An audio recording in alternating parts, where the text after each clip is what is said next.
هذه الشيلة إهداء من خالد إلى أمه الغالية أم خالد بمناسبة زواج وصايف.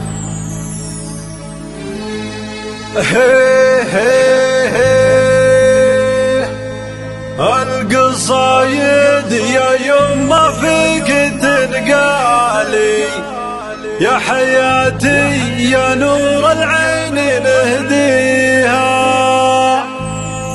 أم خالد غنات قدرها عالي، شمخه يا عسى الله يحميها، شمخه يا عسى الله يحميها.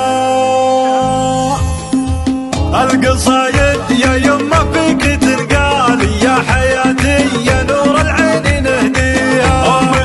أم خالد غنات قدرها عالي، شامخه يا عسى الله يحميها. في سموك كتبنا وقلت موالي، والقصايد يا يمه لك نغنيها. عندك الطيب عندك